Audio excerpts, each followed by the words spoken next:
You're listening to Civic Media.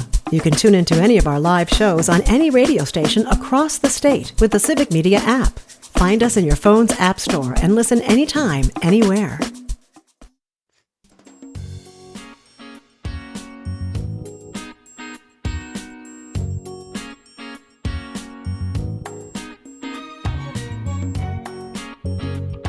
Live across Wisconsin on Civic Media, you're listening to Mornings with Pat Kreitlow, powered by Up North News.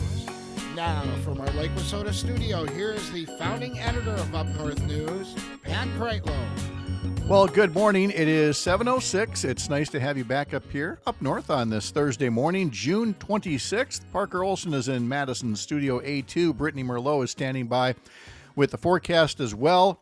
First, tell you that coming up this hour, we're going to talk a bit about another state Supreme Court decision from yesterday. We just got done explaining one about a governor's partial veto powers and how I think that actually could lead to the creation of a big slush fund in the legislature. Next time around, in a few minutes, we'll talk about the congressional maps and how the boundaries are not going to change for the next election and how that is not necessarily a good thing. Then in our 8 o'clock hour, we'll have Chad Holmes here.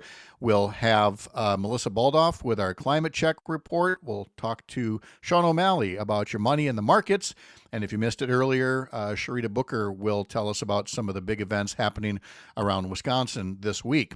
Little programming note, if you're watching us on social media, we'll be ending today's feed at 8 a.m. today. So to hear the 8 to 9 a.m. hour, you'll have to look at a separate post over on the Civic Media Facebook and YouTube pages. And we apologize for the inconvenience, but we've got a little hiccup with our social media feeds for today, just for today only. Now, let's see, from a weather standpoint on the text line, Jim in Brookfield says, no significant rain overnight in the Milwaukee area. The last steady shower we had was Tuesday around noon. I live right on the Waukesha-Milwaukee County border. So, Jim, we appreciate that. And let's see, let's go ahead and just start with Rob out in Tigerton, who says, good morning. From Tigerton, cloudy and 57. Tigerton picked up 1.25 inches of rain since yesterday afternoon. At 8:15 p.m., we had a wind burst that produced 60-mile-an-hour winds that knocked some trees down. He said, yesterday I got my mowing jobs done in Wittenberg, then a doctor's appointment in Shawano. Coming home, it rained pretty heavy. A lot of people driving on Highway 29 without their headlights on. He said he loves the Patti Smythe songs from Warrior and Goodbye to You. He says they made 1980s music great. And he reminds us that Marilyn McCoo and Billy Davis Jr. from the Fifth Dimension had a variety show in 1977. David Letterman was one of the writers of the show back in 1977. I know this because I loved that show. I thought we were just talking a moment ago, Brittany, along with Parker here, about how there's not really, that I can think of, really good comedy ensemble shows right now, newer ones like Saturday Night Live, but, with, kind of newer, younger, edgy, or whatever you want to call it. And frankly, the same goes for variety shows. You don't really have that anymore either. People don't even necessarily try. And I wish they would. I like those shows. I want to see different things, but we're so pigeonholed now into this is what you like. You're just going to get this over and over again, which is why I'm telling people, broaden your media diet, kids. Seriously. Listen and watch to a whole bunch of different things. I was also talking a bit about, whether to write a book someday or not. And I was getting teased by Tony, who made note that, how did he say it? He asked if I journal or if I write anything. He said you wanted to write a book. And I was like, I don't know if I really want to write a book. And he reminds me, if you buy a book about how to write a book, you've started. And he remembers that I bought this big, thick thing here called The Making of the Story. And so apparently someday I really do have to do that. I could write about my time in the legislature. Cassandra writes on YouTube, sometimes I wish I could go back to being ignorant about the state legislature because they just make me so angry. Yeah, same girl, same. But again, those are perhaps writings for another day. What would your book be about, Brittany? Would it be about weather stuff or just other life experiences? It would be about my life. I have been through some crazy stuff. So, of course, a lot of it would be weather, storm chasing, the TV industry, how crazy that is, Yes. There's a lot to tell, so. Parker would write a book just about yesterday. Yesterday was such a perfect day for him, going to the Brewers game. winning the scoreboard games. His That was favorite perfect. sausage won the sausage race, you know? There you go. And I love it. It was perfect. And he didn't get a sunburn. I mean, look at that pasty complexion. I The mean, roof we got was to even fix. open.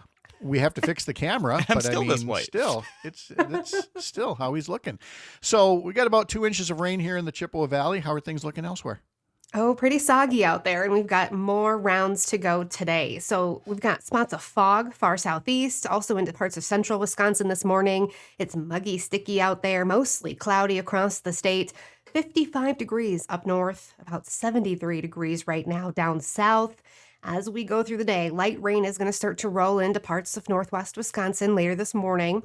We are looking at a big push of heat still hitting southern parts of the state, where near La Crosse, you're going to hit about 85 degrees today, and by Milwaukee and Madison, nearing 90. And it's going to be muggy. So you've got all that heat sitting down to the south, cooler temperatures up north, and we're going to start to see some storms spark up right along that boundary. So from about La Crosse till Milwaukee, probably around 2 o'clock this afternoon.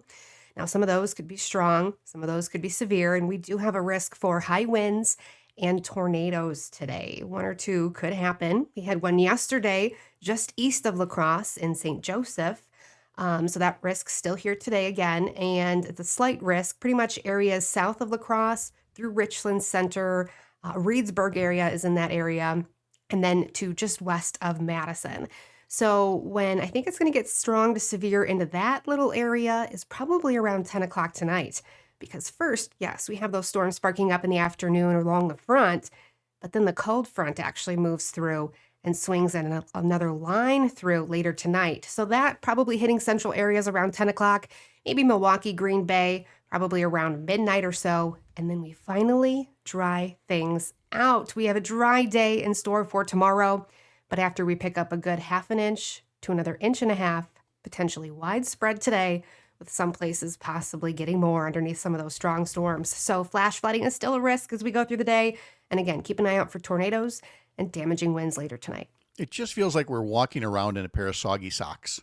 Yeah. You know, it's just get that. Yeah. The whole, everything has that feeling like you just can't get rid of the sogginess. Rob from Tigerton says he has sent pictures to the WXCO text line of the tree damage in the Tigerton area. So Brittany, be on the lookout for that. He says, my book would be about my involvement with the Highway 29 expansion project as a citizen back in the 1990s. Totally see that. That's what makes you part hero over there, buddy. And we were talking about air conditioning before, and Parker, you said something interesting about air conditioning and the UK and Europe. This is a very hot take on a cool subject from Parker about that air conditioning is not a thing in Europe. This isn't a hot take. Okay. This is true. Okay. I looked it up.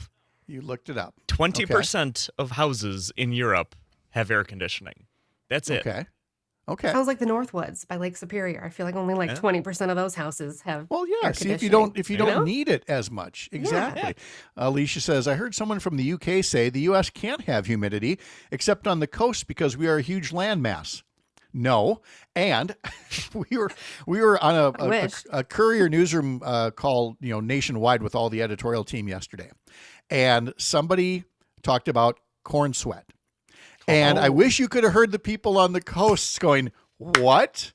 And somebody from our sister publication, Iowa Starting Line, was explaining corn sweat, all the humidity that cornfields give off. Mm-hmm. And they watching them on the Zoom, their minds were blown. I would have loved to see that. Could not believe the corn sweat was that they're like, we have to have news stories on this, video explainers.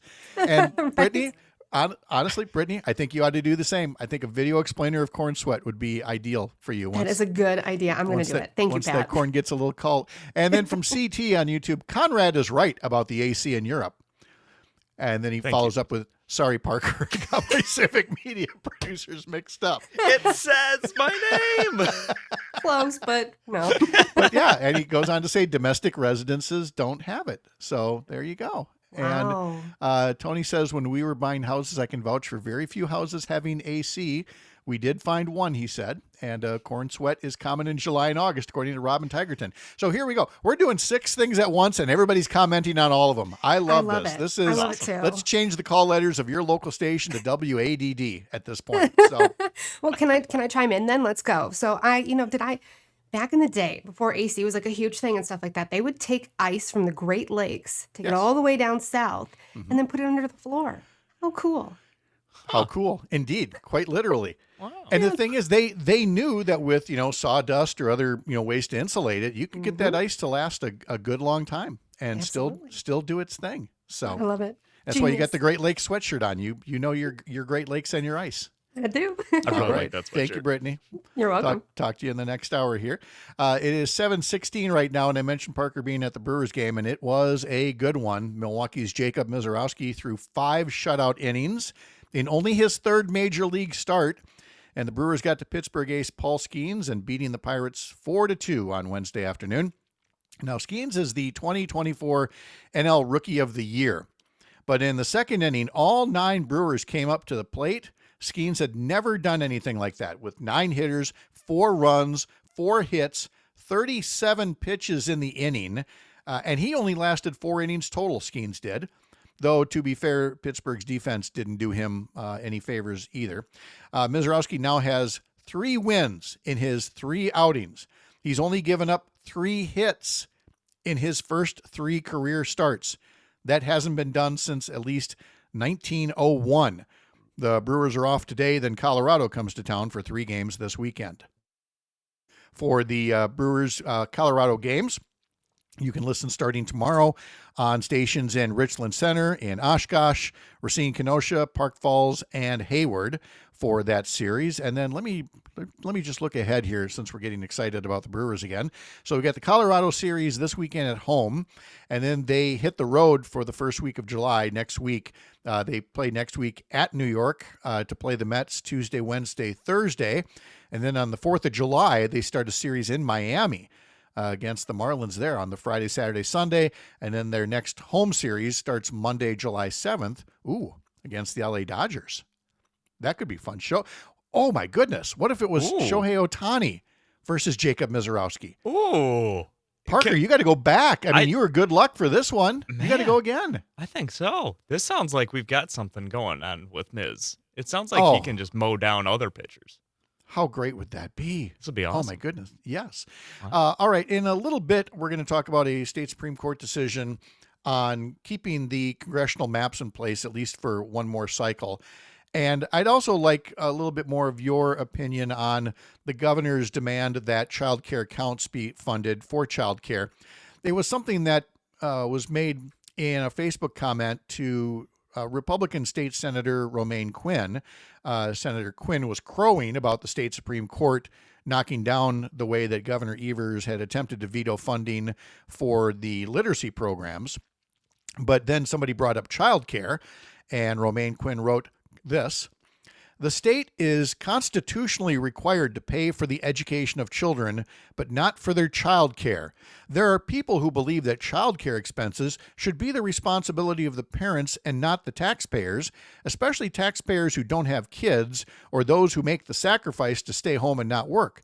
That being said, there is an existing program that helps families of limited income pay for the cost of child care. My hope is we can bolster this existing program to help more families qualify to pay a higher rate to providers. Those negotiations are still ongoing in the upcoming budget." I'd like your comments on, how we take care of our children and what we do that is constitutionally required versus the things we want to do for a healthier, better society and economy. Live from the heart of the Up North here on Lake Wissota, I'm Pat Kreitlow. This is the Civic Media Radio Network.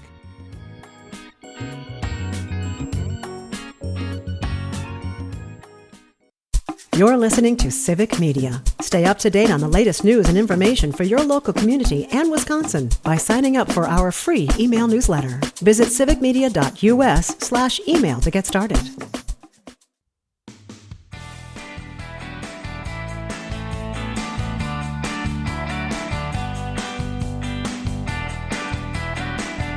All right, I just wanted to continue this discussion a little bit on childcare and, get your impression on how we best fund this. We have a crisis of affordable childcare in this country. And as I explained a day or two ago, I think we should think of it as an extension of the way the public currently supports a free public education for every child, kindergarten through 12th grade. There's also then some state support for our university system, for our technical colleges, to make education affordable. Doesn't mean, we say free, but we put it in quotation marks because, not everything is covered. But we find that it's in our best interest to cover enough of these things that we have a workforce that is trained, that we have a society that is educated, and that with both parents wanting to work. And by the way, that's the important point. Who are we to say, no, you moms have to stay at home? With moms and dads who want to work, what can we do to make sure that the pre-K childcare sector of our economy is healthy? So when Senator Romaine Quinn talked about how, there are people who believe childcare expenses should be the responsibility of the parents and not the taxpayers, again, he's not saying that he's saying it, but he certainly is echoing the Senator Ron Johnson thing of, I don't think it's our job to help other people's children, which again is code for let's get rid of the public schools as well. And if you have the money to pay for education for your kids, that's great. If you don't, they can dig ditches or whatever the case may be. And I really appreciated the comments that came back to Senator Quinn on his Facebook page. One saying, it's interesting that in today's employer-centric economy, both parents have to work to support a family, and yet you manage to make them sound like deadbeats. When you're actually thinking about the wealthy families who are getting taxpayer-funded vouchers for their unaccountable private schools. Amen, amen, and amen. Another comment wanted Quinn to speak more to the statement about taxpayers who don't feel tax dollars should go to support daycare, as it's a parent choice to have children and make them go to daycare. This person writes, I can also bet these are the same taxpayers that also make statements about how the government is supporting families who don't work, or make statements about how parents who choose to stay home are lazy. And that's the thing. You can't win. Either it's, well, you should stay home if childcare is too expensive, but if they stay home, they're referred to as lazy. This person writes, I would love to be able to stay home with my children, but realistically, it's not possible. My student loans need to get paid. We need to have food to eat, electricity and heat, a roof over our heads, a way to get to appointments, or even just to get out of the house with gas money to do so, a phone in case of an emergency. The list goes on and on. But there's the stigma that working parents are bad parents and should stay home with their children. Or what if everyone chose not to have children? Would there even be a need for an educational system? And yet taxpayers don't bat an eye when they pass taxes on schools. People can choose to homeschool, so why do that? I strongly think having an education is important, so please do not misunderstand what I'm saying here. I believe there are many benefits to having a child in daycare as well. Okay, so that comment kind of gets at all the various arguments back and forth about, having kids, not having kids. Paying for education, who pays for the education? Does a parent work? Does a parent stay home? And whether government should be necessarily, dictating those choices or trying to be as supportive to as many people as possible, however they choose to live their lives. Tony puts up on YouTube, Romaine Quinn has always seemed like a whiny kid to me. What a career politician. He's been running for office since he was 19, I'm fairly certain. Well, he has been in the legislature for a long time. He took a break. He was in the assembly for many years and then was out for a bit working in real estate. Now he's back in the state Senate from the area. And long before Derek Van Orden came along, Senator Quinn was the kind of guy that would always jump in the comment sections and mix it up with people. And again, you can look at that one of a couple of different ways. One is, you're supposed to be a busy legislator. Why are you getting into the comment sections? But sometimes, when you mix it up with people, you can actually find agreement. You can try to find common ground. You can at least try to understand each other a little bit better. And I know there are other legislators who do this as well. I just happen to notice him more often in some of my Facebook feeds. And it was because he mentioned this whole line of argument about, where the Republican thinking is on childcare, that I wanted to know your thoughts as well, which again, you can put in the comment sections on Facebook and YouTube, or you can send us an email, radio@upnorthnewswi.com. I'm a little late on this, but I wanted to send congratulations out to Willow Newell from Racine, who last Saturday night became the new Miss Wisconsin. She is the first black woman to be crowned Miss Wisconsin, according to a press release that the pageant sent out, as reported by Maya Bell in the Milwaukee Journal-Sentinel. Again, her name is Willow Newell. She competed with 29 other competitors in a number of different categories. She was the top scoring vocalist in the talent section. She has created a community initiative titled Expression Without Exclusion, aimed at making the arts more inclusive for the community. And she will now compete for the title of Miss America in the first week of September in Orlando, according to that press release. So again, congratulations to Willow Newell, the new Miss Wisconsin of Racine, first black woman crowned Miss Wisconsin, and who works in a program to make the arts more inclusive for the community. So I guess we can expect certain politicians to demand that she be deported real soon. Just a very slight overreaction to that. Also, the latest, one of the things I'm going to get to in a future segment, but I want to tease it now because it deals with, again, how we pay for schools. One of our sister publications, The Gander in Michigan, has an article that talks about and reminds me, I'd forgotten about this. Michigan did what Wisconsin Republicans have wanted to do for the longest time, and that's go to a flat tax. In Michigan, it's a flat income tax, 4.25%. Doesn't matter if you're on minimum wage or a billionaire, you pay the same rate. There's a new ballot initiative to change that so that the very wealthy have to finally pay a little bit more, and it would all go toward the education of our children. Again, we're pitting kids against billionaires, and maybe it's about time the billionaires stopped winning. We'll be back after this. You're Up North.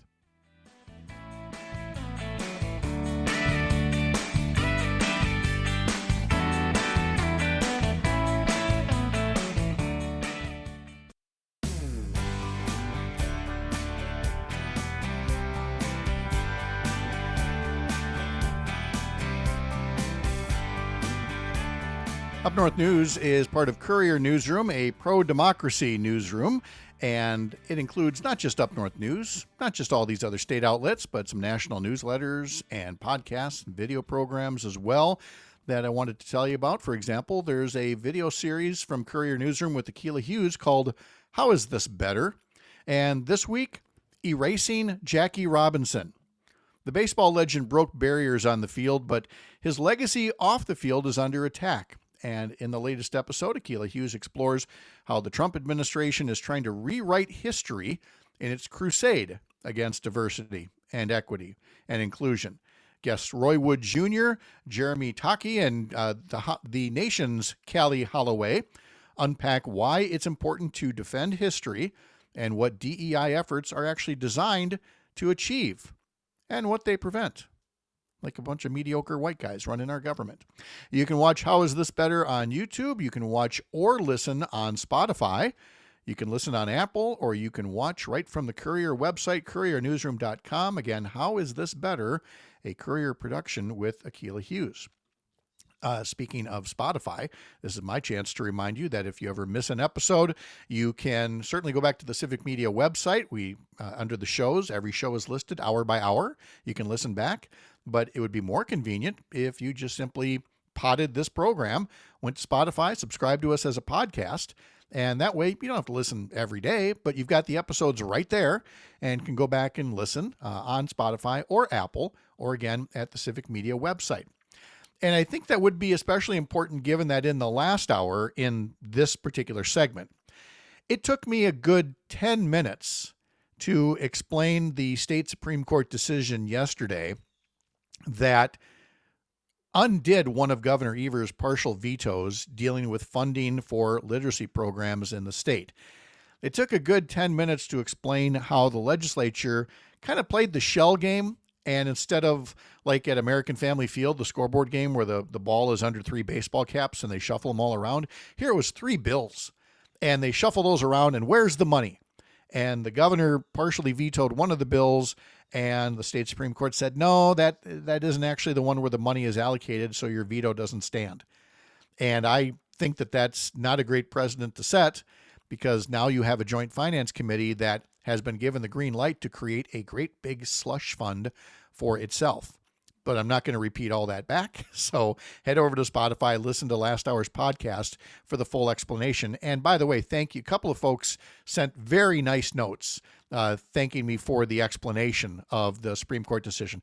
That took way too much time from yesterday. I did not go to law school. I am no Maggie Dawn, let me tell you. But I just thought it was important enough. I thought if it's a unanimous decision, which means that those 4 progressive justices went along with it too, to dive into that 19-page opinion, the relevant statutes, the relevant language in the Wisconsin Constitution, what the lower court had to say about it. And that's what formed my opinion last hour on how I disagree with it. But at Up North News, I've got 3 hours here on the radio, so I can take 10 minutes to tell you about how I got to my thinking on the state Supreme Court decision. But at Up North News, we're trying to put all this into bite-sized pieces for people who don't normally follow politics. And I got to tell you, I got by the end of the afternoon yesterday, I knew how I was going to put it on the radio. I knew it was going to take 10 minutes. I still don't know how I'm getting this down to 60 seconds for Up North News, but somehow or another, what I'd really like, Parker, do you know any animators? There's just sometimes you see something and you go, man, if I had an animator to just kind of draw a cartoon of this bill and that bill and moving the money this way and that, you could probably do that. I don't know animators. However, I do know people who do art. So maybe I could help you. Maybe, but and again, in the news business, I mean, you have to do these things like right away. So yeah. Editorial cartoonists especially are like rock stars that they can take something and distill it. Yeah. So I don't know. Maybe this is a role for AI. Well, you give all the parameters and say, now, animate this process. I don't love creating art out of AI. You've done it? No, I haven't. Don't like the idea. I'm just saying, I don't like the idea of it. I think that feels wrong because art to me is a very human thing, and putting algorithm into creating said art is a little funky to me. Scott in Shorewood doesn't agree with you. Right on the text line, as I was mentioning this, he's like, it's called AI. Like, okay, Scott says, let the animators, let the robots do it. CT on YouTube says, no, boo AI. There we go. So there you go. So that we're not going completely robot yet. All right. So having spoken in the last hour about the state Supreme Court decision on the veto powers of appropriations bills, let me now instead jump into the other decision in which the state Supreme Court, without issuing any kind of explanation, just simply declined to hear a challenge to the state's congressional maps. Now, obviously, Democrats were hoping that the state Supreme Court, now under progressive control, would revisit the congressional lines, since it had earlier helped make sure that the state legislative boundaries had been redrawn. Because after all, the current congressional maps are horribly gerrymandered, 6 Republican, 2 Democrat. And I know this. I know how horrible it is, because I'm part of the reason why the maps look as they do. If you haven't heard this before, and I've only been telling people for over a decade, they had to move those lines all over the place last time around to save Sean Duffy when I was running against him in 2012. And it's why the 3rd district now looks as ridiculous as it does. They had to take part of central Wisconsin, which is a bit of a Democratic stronghold, and take it out of the 7th district and kind of append it to the 3rd district. So you've got this funny little hook coming out of La Crosse to go up and get Wisconsin Rapids and Stevens Point. That's the reason the 7th and the 3rd look like they do. And those lines are still out of whack all these years later. So here's the puzzling part. The current congressional map, again, they were tweaked after the 2020 census, okay? They were really knocked out of whack after the 2010 census, but they were done that way again after the 2020. And yes, the current lines were technically written by Governor Tony Evers and then accepted by a Supreme Court that was then in conservative hands. But let's not forget how Evers had his hands tied in submitting the current map. That conservative Supreme Court after the 2020 census said that the next round of maps had to be done with the least amount of change to the original gerrymandered maps, which were drawn by Republicans after the 2010 census. Keep that in mind, because again, the maps drawn in 2011 were radically different than the ones that had been done a decade earlier. And the right-wing justices knew this. They knew that the maps were radical and rigged, and yet they put their thumb on the scales and said the next round of maps have to have the least changes possible to account for population shifts, but to do nothing about the maps not being representative of Wisconsin's closely divided electorate. Republican legislators, of course, made changes or suggested changes that tried to exacerbate their gerrymander. So Evers, by comparison, made fewer changes. So the conservative justices said, well, there you go. The Evers map it is. Sure, it's still rigged because we want it that way. We wanted the least change approach, and this is what we've got. So fast forward to now, with a progressive majority on the court, a court that has already recognized the gerrymander of the legislative maps, and that was fixed about a year and a half ago. And you can see how those justices might have been of a mind to end 12 years of political mischief with the congressional maps.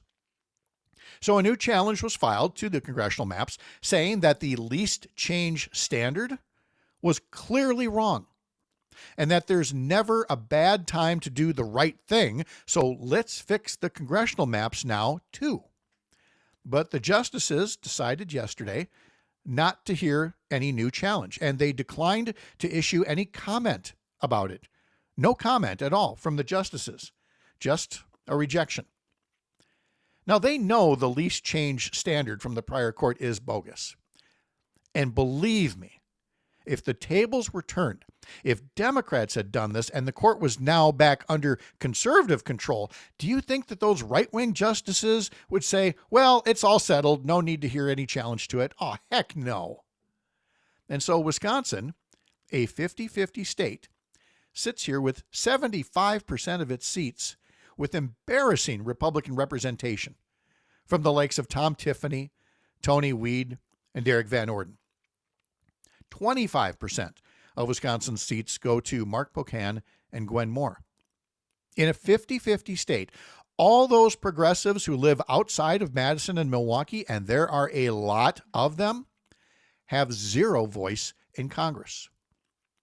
I've been watching Republicans get away with cheating now for 14 years, and it looks like we have to put up with it for at least 2 more. Yes, 2 more.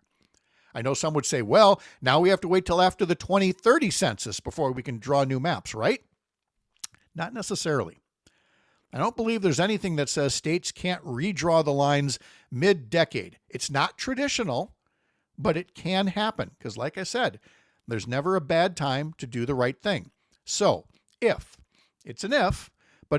Trump and the MAGA extremists take this country as far down the toilet as I expect, by November of 2026, and if Democrats win control of the Assembly and the Senate and hold the governor's office, I promise you, I will be hounding them starting January 3rd, 2027, to have new maps drawn by January 4th, 2027. Not gerrymandered maps, not gerrymandered to favor Democrats. That is not what progressives do. Right, fair maps.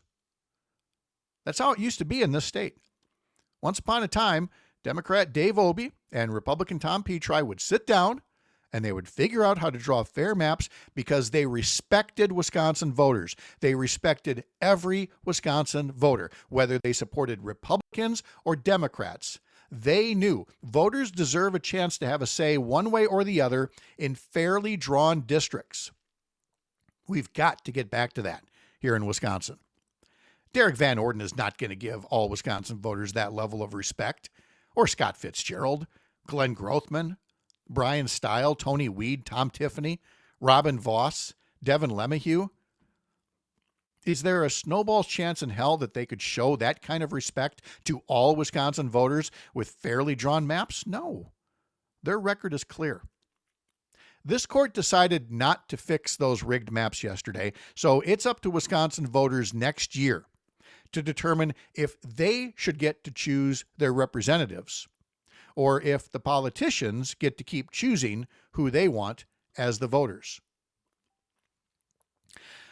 I mentioned a bit ago that our sister publication, The Gander in Michigan, has a story about the hopes of changing the flat tax system. It is something that Wisconsin Republicans have been pushing for a long time, especially Senate Republican leader Devin LeMahieu. Michigan has a flat tax of 4.25% for all residents, whether you're a school teacher or a billionaire. But there's now a ballot measure underway that would change that so that people earning over $1 million would pay 5% of an income tax rate, which doesn't exactly fix a broken system, the Gander reports, but addresses an issue that has led to underfunded public schools over the years and would generate $1.7 billion in funding for K-12 schools throughout the state. Just coming off that flat tax as a way to raise money that would help our kids get an education. And it just shows that they have to have this ballot initiative there. That's the danger of us ever having a flat tax here in Wisconsin. More after this. You're Up North.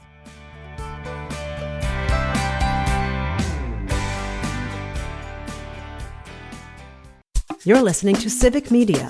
Find the latest news, information, and archives of all your favorite shows on the Civic Media website, civicmedia.us.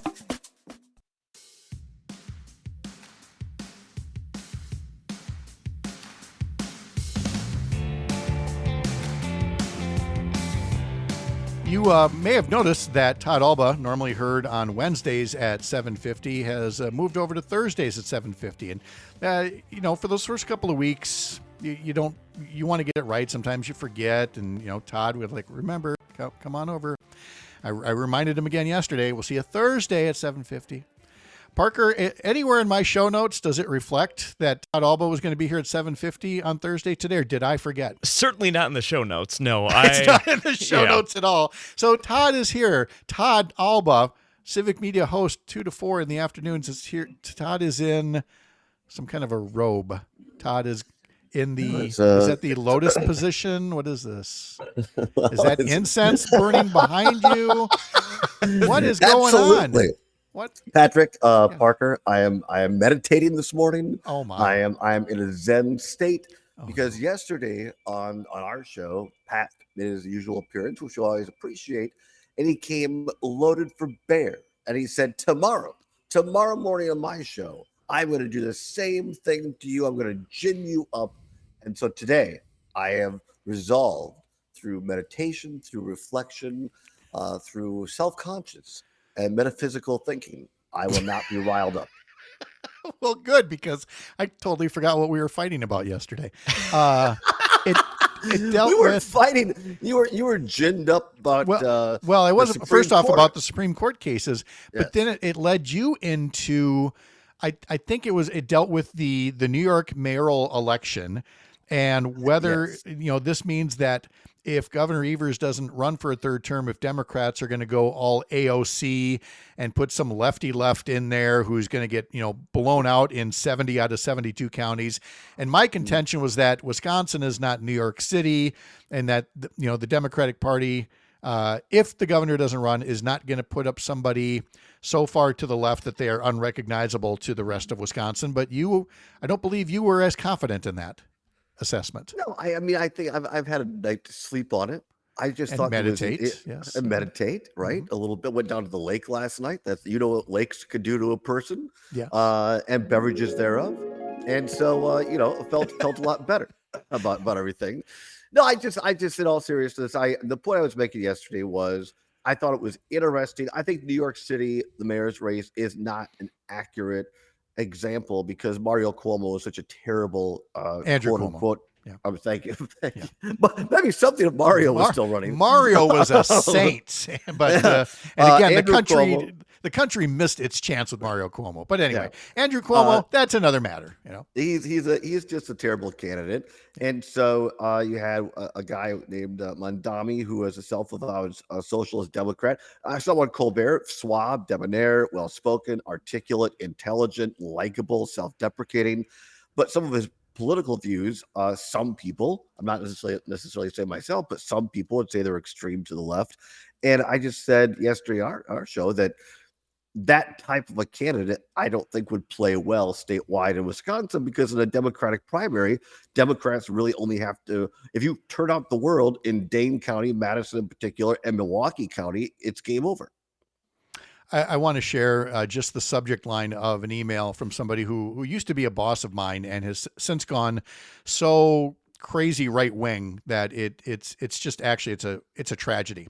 And he sends out emails occasionally, and the subject line on this one is, New York's next mayor will be a pro-jihad Shiite Muslim communist.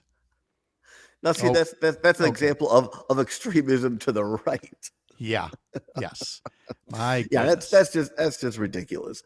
Well, look, I don't know. Let me make this part about the people that describe themselves as democratic socialists. And we have to, either your show, my show, or both. We have to go back and examine the record of the so-called sewer socialists who were served as mayor of Milwaukee. And granted, I grant you, this is over 100 years ago now. I was just going to say, Pat. I know, but the point was they ran on a practical platform of, how about if we don't have open sewers in Milwaukee anymore? And the voters said, hey, I think that's a good idea. And then you know what these guys did? They did what they said they were going to do.